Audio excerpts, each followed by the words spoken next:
Hi friends, welcome to the Emergency Medicine channel. Myself Dr. Ashik Envy, doing post-graduation in emergency medicine. So in this video, we are going to discuss about antepartum hemorrhage. Let's start our discussion of APH with a definition of antepartum hemorrhage. So APH is defined as bleeding from or into genital tract beyond the period of viability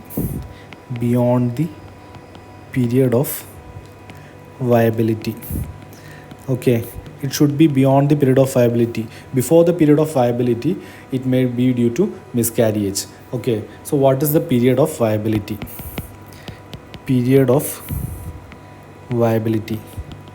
The definition or duration of period of viability is differ according to different guidelines. For WHO, it is 22 weeks.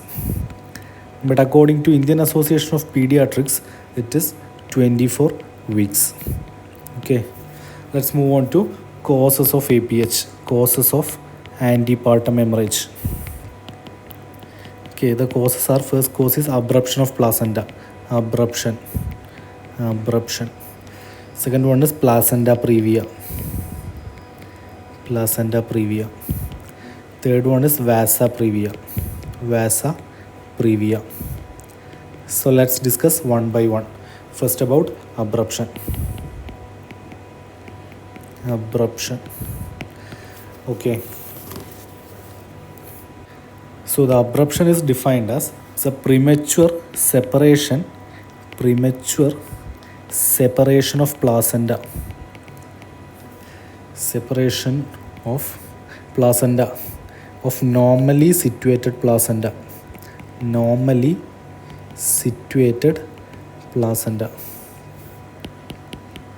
Okay, it's the definition of abruption. So moving on to the risk factors for abruptio placenta. First and foremost risk factor is hypertension. Okay, then increased maternal age and parity. Okay, folic acid deficiency,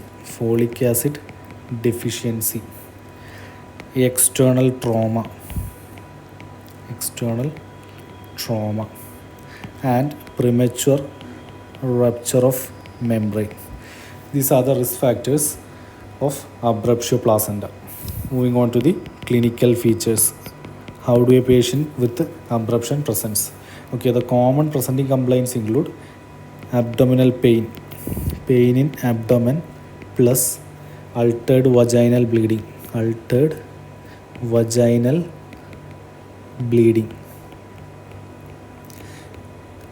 And most of the time patient will be in shock.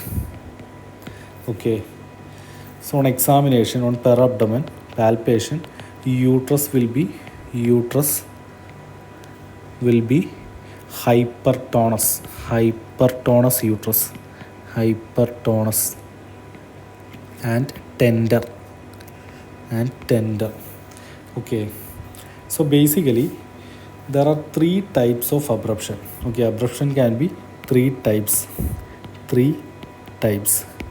They are, first one is concealed. Okay, concealed abruption. So there will be minimal vaginal bleeding. It will be concealed, not much manifestation externally.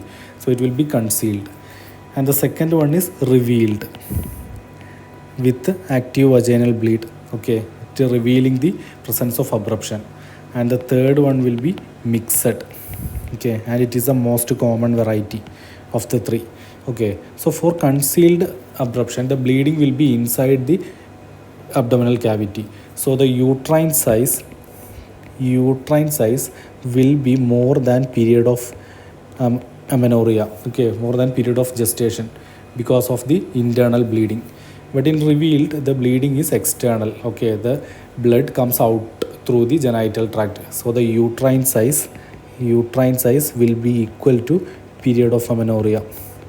Okay, this is how we differentiate concealed or revealed, but the most common variety is mixed only. And the other examination findings include fetal parts. Fetal parts are usually not palpable, not palpable, and there is a chance for fetal distress to death. Fetal death can also occur. Okay, and on per vaginal examination, there will be blood stained liquor. So in abruption, there is a classification called Page classification. Page classification of abruption. Okay, so there is different gradings according to Page classification. The grade 0 is retrospective diagnosis of abruption.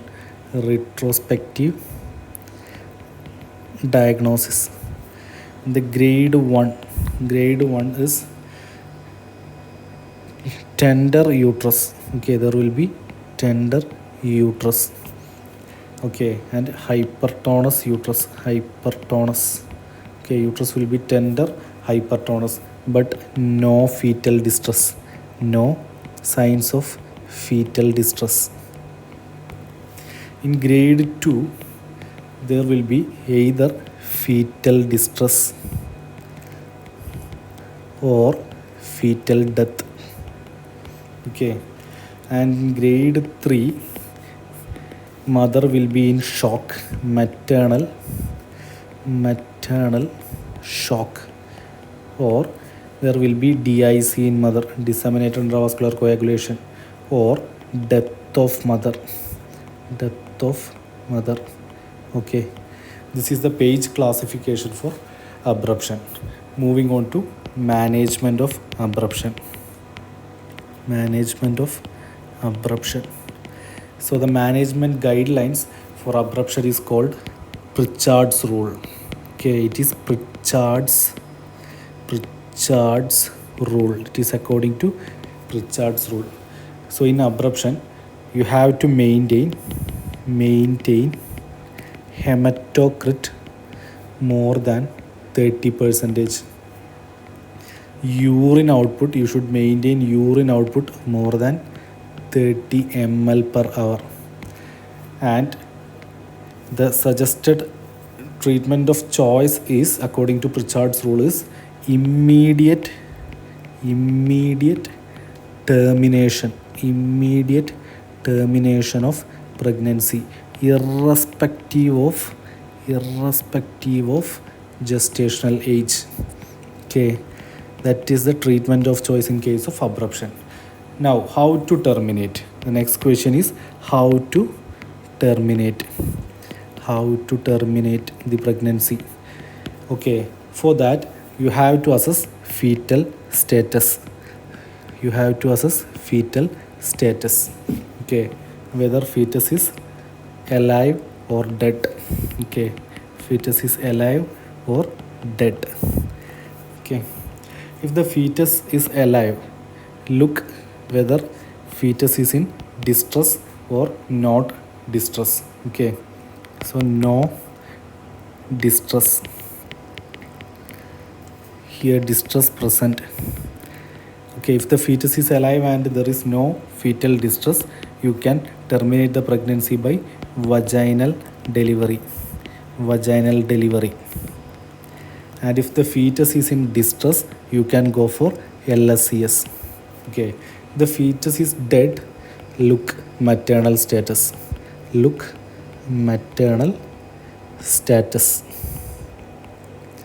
Okay, so maternal status. Look whether mother is in DIC or not. Okay, DIC present, no DIC. If DIC is present, correct DIC. Before termination, correct DIC and terminate by induction of labor.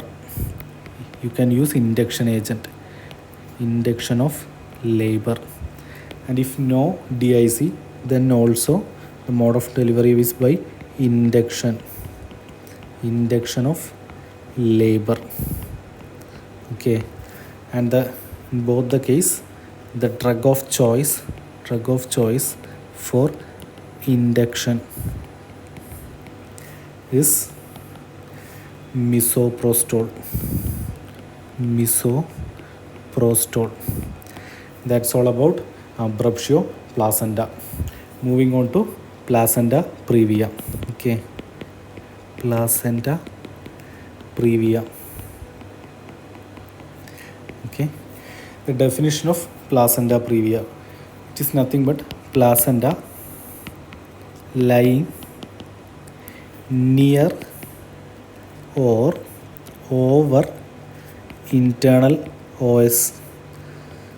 Okay, so there are different types of placenta previa. Moving on to types of placenta previa, we have type 1.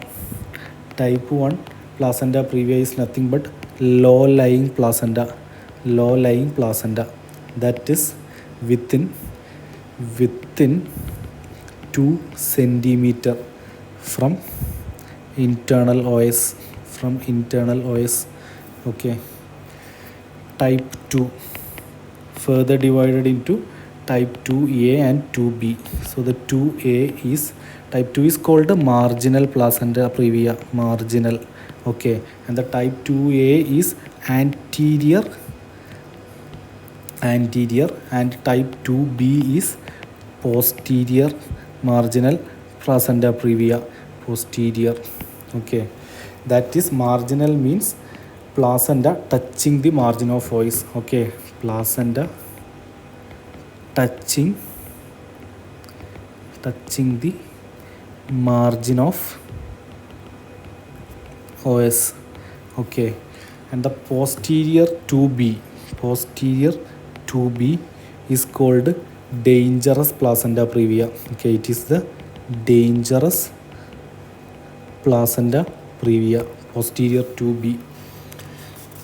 Okay, moving on to type 3, the third type placenta previa, it is called partial placenta previa, also called partial placenta previa, that is covers OS partially. Okay, so the type 4 is nothing but complete placenta previa, that is covering OS completely. Okay, so these are the types of placenta previa. Moving on to the risk factors.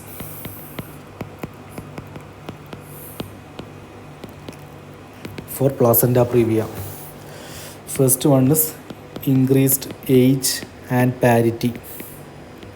Okay, parity and age both are a risk factor for placenta previa. Past history of placenta previa, previous cesarean section, multiple pregnancy, smoking. These are the risk factors for placenta previa. Moving on to the clinical features. Okay, in the abruptio placenta, the bleeding is painful, but in placenta previa, it is painless. Okay, painless, bright red color, bright red vaginal bleeding. Okay, and the uterus will be, on perabdominal examination, uterus is relaxed, while in abruptio placenta it was hypertonous and tender, but here it is relaxed. Okay, so there is something called Stalworthy sign.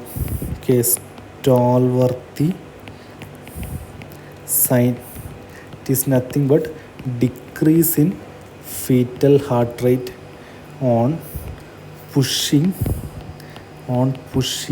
presenting part into pelvis. Okay, so the diagnosis of placenta previa, the investigation of choice is transvaginal ultrasound. Okay, but the gold standard for diagnosis, gold standard is nothing but MRI. Okay, moving on to the management part. Management of placenta previa. In abruptio placenta, it is according to Pritchard's rule. But in placenta previa, there is something called McAfee and Johnson regimen. Okay, McAfee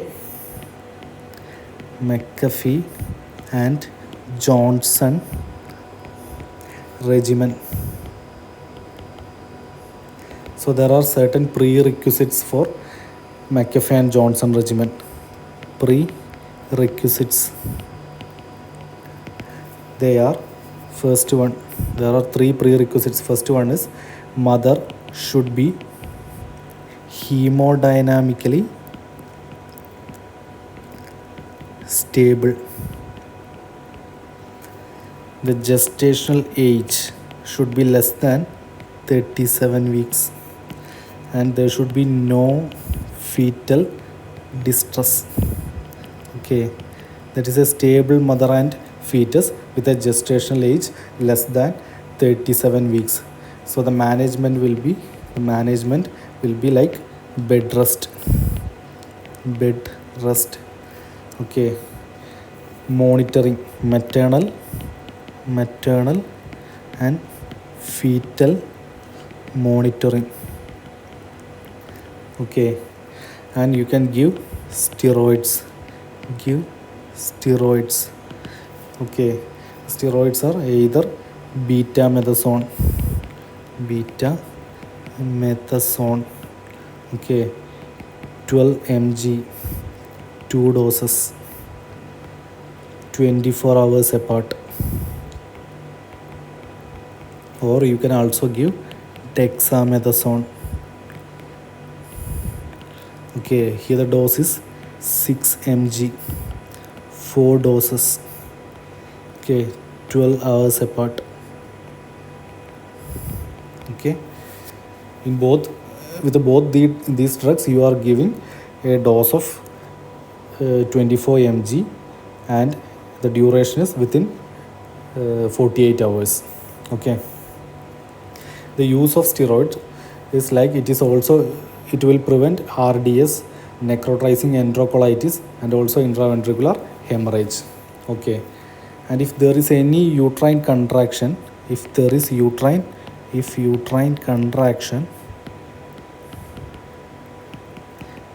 can give tocolytics. Okay, so this is done according to McAfee and Johnson regimen, and the prerequisites are a stable mother and fetus with the gestational age less than 37 weeks. Okay, this is the management plan. And what if the gestational age is more than 37 weeks? Okay, it is not included in McAfee and Johnson regimen. Plan after 37 weeks are nothing but delivery. So how to deliver? For type 1 and type 2A, the mode of delivery is vaginal delivery.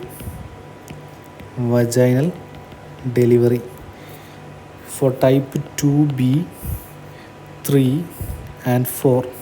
Okay, type 2B, 3 and 4, it is LSCS.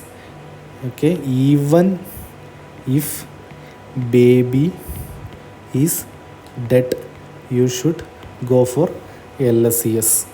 Okay, that's all about placenta previa. So now let us discuss about vasa previa, the third cause of antepartum hemorrhage, vasa previa. Okay, so vasa previa is nothing but fetal vessels traversing below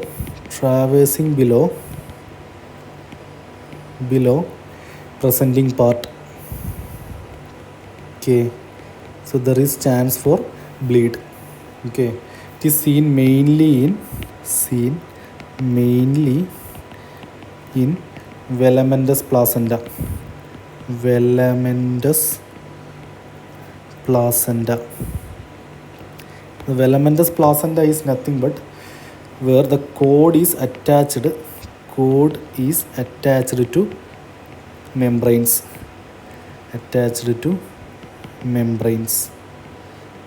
Okay, that is called velamentous placenta. So these types of fetal vessel, when it's traversing below the presenting part, it can leads to fetal hemorrhage. So it causes, the vasa previa causes fetal hemorrhage. Okay, so the diagnosis is done with ultrasound with Doppler, USG with Doppler. Okay, and the management is elective LSCS. Okay, there is a test called apt test. Okay, it's also called alkaline denaturation test. Okay, it is done to differentiate feto-maternal hemorrhage. Okay, it is a qualitative test. It's a qualitative test only. So that's all about our antepartum hemorrhage lecture. Okay, kindly consider subscription of my channel if you are interested in emergency medicine videos. Thank you.